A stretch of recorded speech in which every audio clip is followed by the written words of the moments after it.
हमने शहर को दी एक नई पहचान, हम हैं सिंघानिया बिल्डकॉन।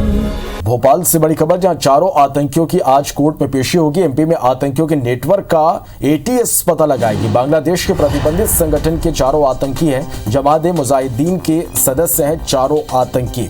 तो कल एक बड़ी सफलता, एक बड़ा खुलासा मध्य प्रदेश में हुआ है। भोपाल से खबर, जहां चारों आतंकियों की आज कोर्ट में पेशी होगी। मध्य प्रदेश में आतंकियों के नेटवर्क का पता अब एटीएस लगाएगी। बांग्लादेश के प्रतिबंधित संगठन के चारों आतंकी हैं। जमात ए मुजाहिदीन के सदस्य हैं चारों आतंकी। चले शिकिल हमारे संवाददाता इस खबर पर ज्यादा जानकारी के साथ फोन लाइन पे जुड़े हैं। शिकिल, इस पूरे मामले में अब तक किस तरह से नेटवर्क का खुलासा हुआ है, क्या कुछ खुलासा हुआ है, क्या कुछ अपडेट इस पूरी खबर पर? देखिए, जिस प्रकार से पुलिस एटीएस की एक बड़ी कार्रवाई कल हुई और एक बड़ी सफलता हाथ लगी, क्योंकि बताया ये जा रहा है कि चारों जो आतंकवादी पकड़े गए हैं, जो सूत्र से खबर आ रही है, ये किसी बड़ी घटना को अंजाम देने वाले थे। और इतना ही नहीं, बल्कि यूं कहा जा सकता है कि मध्य प्रदेश के कई शहर इनके टारगेट पे थे। ये सूचना अभी तक निकलकर सामने आ रही है, लेकिन पुलिस ने पहले ही इनका नेटवर्क, एटीएस ने पहले ही इनका नेटवर्क जो है वो ध्वस्त किया और आज इन्हें कोर्ट में पेश किया जाएगा। साथ ही साथ इनको रिमांड पर लेने के लिए जो एटीएस है उसने पूरी तैयारी की है, ताकि इनसे पूछताछ की जा सके और साथ ही साथ ये पता लगाया जा सके कि आखिर इन आतंकवादियों के मंसूबे क्या थे, क्या इनकी प्लानिंग थी, देश में कहां-कहां इनका नेटवर्क फैला हुआ है। और आखिर बांग्लादेश की अगर बातचीत की जाए या फिर बातचीत की जाए पाकिस्तान की या अन्य ऐसे संगठन जो कि प्रतिबंधित है, आतंकवादी संगठन है, सिमी जैसे अन्य संगठन है, उनसे आखिर इनका क्या कॉन्टेक्ट रहा है। और इतना ही नहीं, बल्कि जिस प्रकार से ये भी एक खबर आ रही है कि लगातार एटीएस के जो अधिकारी हैं वो पूरी रात आज इनसे जो चार आतंकवादी पकड़े गए हैं उनसे इंट्रोगेशन करते रहे, पूछताछ करते रहे, बातचीत करते रहे। बताया ये भी जा रहा है कि जो चार जो आतंकवादी हैं उन्होंने किसी भी प्रकार का जो सपोर्ट है वो एटीएस को नहीं किया है। तो इस बात से अंदाजा लगाया जा सकता है कि काफी ट्रेंड थे ये जो चारों आतंकी जो एटीएस के हत्थे चढ़े हुए हैं। और कहीं ना कहीं अब एटीएस भी इसको पूरी तरीके से आज पेश यहाँ पर करेगी, रिमांड मांगेगी। कोर्ट से रिमांड मिलना भी लगभग तय माना जा रहा है और इसके बाद एटीएस अपने तरीके से आगे पूछताछ कर सकती है और भी कई खुलासे हो सकते हैं। यह भी पता लगा जा सकता है कि आखिर न सिर्फ मध्य प्रदेश बल्कि देश में आखिर ऐसे कौन से शहर और कौन से राज्य हैं जिन पर इनकी नजर थी और इनका पूरा ट्रैक किया जा रहा है। बताया यह भी जा रहा है कि इनका जो लैपटॉप मिला है उसकी डाटा को रिकवर करने और पुराने डाटा को निकालने के लिए साइबर एक्सपर्ट की जो टीम है उसकी मदद ली जा रही है।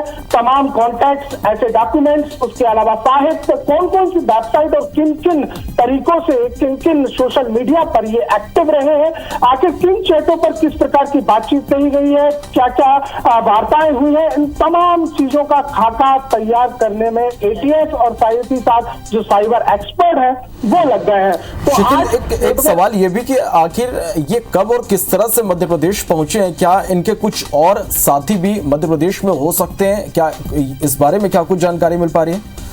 देखिए, एटीएस के सूत्रों के माने तो साफ तौर पर यह बताया जा रहा है कि अभी तो फिलहाल सिर्फ 4 गिरफ्तार हुए हैं, क्योंकि सबसे बड़ी बात यह है कि जो संगठन जो प्रतिबंधित संगठन के जो आतंकी पकड़े गए हैं वो मध्य प्रदेश के भोपाल से पकड़े गए हैं और साथ ही साथ यह भी बताया जा रहा है कि इनकी जो तार है वो उज्जैन से भी जुड़ते हैं और कहीं ना कहीं बुरहानपुर से भी जुड़ रहे हैं।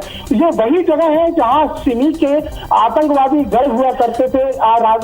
मध्य प्रदेश की बात की जाए तो लगभग 13 ऐसे जिले हैं जहां सिमी का नेटवर्क हुआ करता था और इसी को देखते हुए एटीएस जो है इस बात का पता लगाने में लगी हुई है कि आखिर सिमी के कॉन्टैक्ट या अन्य संगठनों से तो इनका संपर्क नहीं है, लेकिन इस बात से इनकार नहीं किया जा रहा है कि इन 4 आतंकवादियों का जो मध्य प्रदेश के अन्य शहर है वहां भी कनेक्शन है। और यही बात अभी खोजने में लगे हुए हैं कि आखिर मध्य प्रदेश की सरजमी पर, भूमि पर आखिर ये आतंकवादी किस रास्ते से पहुंचे, किन्होंने इनकी मदद की है, इन तमाम मसलों पर फिलहाल एटीएस जांच कर रही है। चलिए शिकिल, एटीएस अब इस पूरे मामले की जांच कर रही है और इंतजार करते हैं, देखते हैं इस पूरे मामले में और आगे क्या कुछ खुलासा होता है। फिलहाल पुलिस के यहाँ तो एक बड़ी सफलता यहाँ पर लगी है। आप नजर बना के रखिएगा शिकिल, बहुत शुक्रिया पूरी जानकारी के लिए। नेटवर्क का अब एटीएस पता लगाएगी। बांग्लादेश के प्रतिबंधित संगठन के चारों आतंकी हैं जो गिरफ्तार किए गए कल। जमाते मुजाहिदीन के सदस्य हैं और कल भोपाल से चारों आतंकियों की गिरफ्तारी हुई थी। तो बड़ी खबर आपको बता रहे हैं, 4 आतंकी जो कल गिरफ्तार किए गए हैं, आज कोर्ट में उनकी पेशी होगी। मध्य प्रदेश में आतंकियों के नेटवर्क का अब एटीएस पता लगाएगी। बांग्लादेश के प्रतिबंधित संगठन के चारों आतंकी हैं, जमाते मुजाहिदीन के सदस्य बताए जा रहे हैं। कल भोपाल से चारों की गिरफ्तारी हुई है।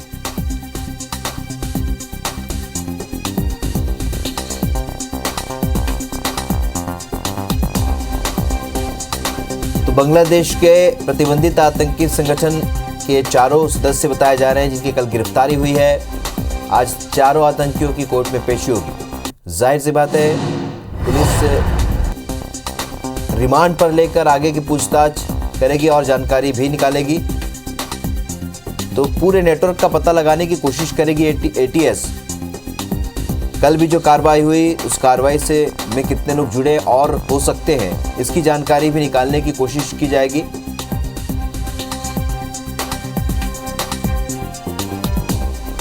शिकिल हमारे सहयोगी और ज्यादा जानकारी के साथ इस खबर पर सीधे इस वक्त हमारे साथ भोपाल से जुड़े। शिकिल, जिस तरीके से पूरी बड़ी कार्रवाई कल सामने आई और आज कोर्ट में पेशी होगी, क्या कोशिश होगी पुलिस की, किस तरीके से इस पूरे नेटवर्क का खुलासा हो सकता है?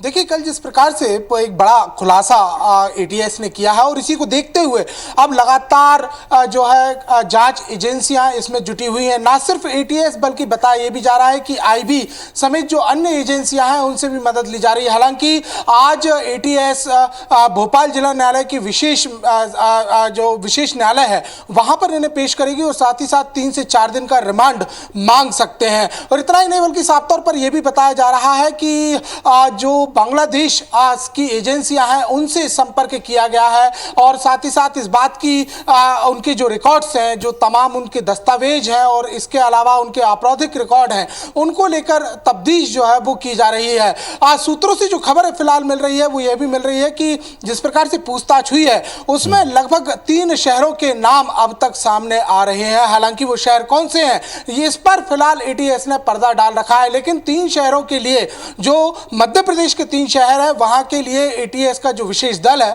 वो रवाना हो चुका है। और इसके अलावा यह भी देखा जा रहा है कि जिस प्रकार से जो उनके लैपटॉप्स मिले हुए हैं, सामग्री मिली हुई है और इनके जो सिम कार्ड्स वगैरह की भी उपलब्धता की बात अभी फिलहाल सामने आ रही है। और बड़े पैमाने पर जो लैपटॉप मिला हुआ है उसमें भी डाटा कवर करने की बात की जा रही है और यह अनुमान लगाया जा रहा है, आशंका जताई जा रही है कि कहीं ना कहीं बड़े खुलासे हो सकते हैं। बात की जाए तो अब एटीएस जो है कहीं ना कहीं मध्य प्रदेश पुलिस की भी मदद ले रही है, क्योंकि सिमी को लेकर मध्य प्रदेश एक बड़ा गढ़ रहा है। लगभग 13 जिले मध्य प्रदेश के ऐसे रहे हैं जो सिमी प्रभावित रहे हैं। तो जेएमबी का क्या कनेक्शन इसको लेकर है, क्या इनकी और किसी संगठनों से बातचीत हुई है, इसे लेकर भी पूरी चर्चा और इसकी तफ्तीश की जा रही है। हालांकि जेएमबी का देखा जाए तो बोध गया के विस्फोट में जेएमबी का नाम सामने आया था और इसके अलावा पश्चिम बंगाल के बर्धमान में भी जेएमबी के ही संगठन द्वारा विस्फोट किए गए थे। इतना ही नहीं बल्कि बांग्लादेश की अगर हम बातचीत करें तो बांग्लादेश में भी बड़े स्तर पर नरसंहार किया गया। लगभग 500 जो बड़ी वारदातें वहां पर हुई उसमें जेएमबी का हाथ था। और यह भी यहां पर सामने आ रहा है कि जिस प्रकार से जो 4 आतंकवादी फिलहाल पकड़े गए हैं उनसे पूछताछ यहां पर की जा रही है, लेकिन जो इंटेलिजेंस ब्यूरो के आधार पर की गई छानबीन है उसमें यह बताया गया है कि किसी भी आतंकवादी का फिलहाल आपराधिक रिकॉर्ड नहीं मिला है। और इसी को देखते हुए और जो आशंकाएं हैं वो बढ़ गई हैं, क्योंकि जो दस्तावेज फिलहाल यहाँ पर मिले हैं वो असली हैं कि नकली हैं, किस प्रकार से वो मध्य प्रदेश में एंटर हुए, किस प्रकार से देश में एंटर हुए और कैसे जो तमाम जो उनके मंसूबे थे उनको अंजाम दे रहे थे, कितने समय से किन किन शहरों में रखे हैं, इन पूरे मामलों पर फिलहाल पर्दा है। लेकिन एटीएस का ये दावा है कि आप इसको पेश किया जाएगा, पेश करने के बाद कम से कम 3 से 4 दिन की रिमांड मांगी जाएगी और रिमांड मिलना भी लगभग तय माना जा रहा है। और इसके बाद सख्ती से पूछताछ की ओर अब एटीएस आगे बढ़ेगी और इस बात का खुलासा करेगी कि आखिर कहां कहां इनका कनेक्शन रहा है। लेकिन सूत्रों से जो खबर मिल रही है वो ये मिल रही है कि फिलहाल जो श्योपुर है यानी कि जो राजस्थान बॉर्डर है वहां पर एटीएस की टीम की रवानगी की बात आ रही है। इसके अलावा दतिया में भी एटीएस की टीम की रवानगी की बात आ रही है, उज्जैन में भी एटीएस की टीम की रवानगी की बात आ रही है सामने। और इस जो टीम जो लगी गई है कुछ क्लू के आधार पर ही ये वहां पर पहुंचे हुए हैं। रात भर पूछताछ की बात सामने आई है कि चारों आतंकवादियों से रात भर पूछताछ की गई है, लगातार उनसे बात की गई है। हालांकि कोर्ट में पेश होगी, इसके बाद ये पता चल पाएगा आखिरकार इसके पहले भी सिमी का नेटवर्क फूटा था। इस बार इन आतंकियों का संपर्क किन किन लोगों से है, इसकी जानकारी भी जुटाने की एटीएस पूरी कोशिश कर रही है। इस जानकारी के लिए बहुत बहुत शुक्रिया शकील आपका।